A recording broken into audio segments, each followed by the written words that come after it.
जय श्री कृष्ण। सुदामा ने एक बार श्री कृष्ण से पूछा, कान्हा, मैं आपकी माया के दर्शन करना चाहता हूँ। माया कैसी होती है? श्री कृष्ण ने टालना चाहा, लेकिन सुदामा की जिद पर श्री कृष्ण ने कहा, अच्छा, कभी वक्त आएगा तो बताऊंगा। और फिर एक दिन कृष्ण कहने लगे, सुदामा, आओ गोमती में स्नान करने चलें। दोनों गोमती के तट पर गए, वस्त्र उतारे, दोनों नदी में उतरे। श्री कृष्ण स्नान करके तट पर लौट आए, पीतांबर पहनने लगे। सुदामा ने देखा, कृष्ण तो तट पर चला गया है, मैं एक डुबकी और लगा लेता हूँ। और जैसे ही सुदामा ने डुबकी लगाई, भगवान ने उसे अपनी माया का दर्शन करा दिया। सुदामा को लगा गोमती में बाढ़ आ गई है, वह बहे जा रहे हैं। सुदामा जैसे तैसे तक घाट के किनारे रुके, घाट पर चढ़े, घूमने लगे। घूमते घूमते गांव के पास आए। वहां एक हथनी ने उनके गले में फूल माला पहनाई। सुदामा हैरान हुए, लोग इकट्ठे हो गए।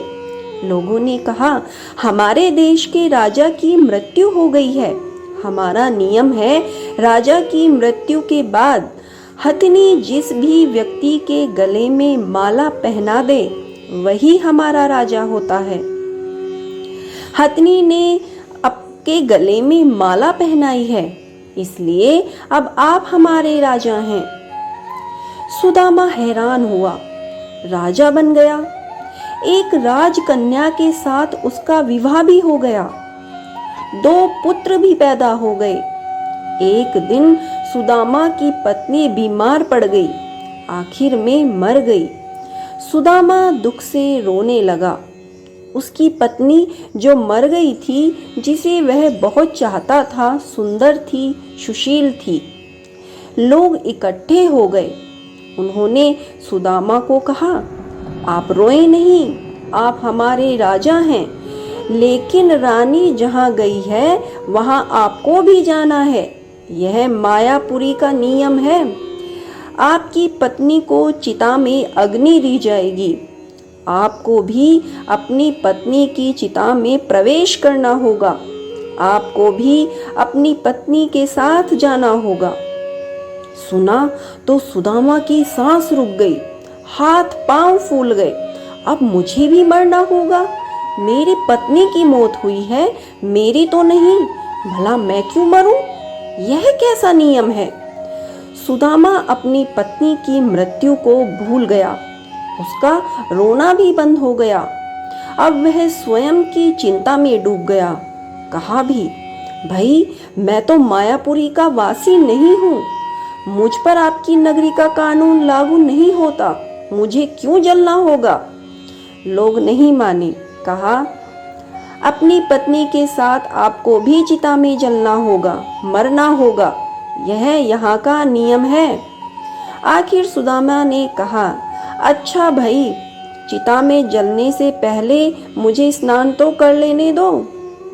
लोग नहीं माने। फिर उन्होंने हथियार बंद लोगों को पहरे पर लगा दिया।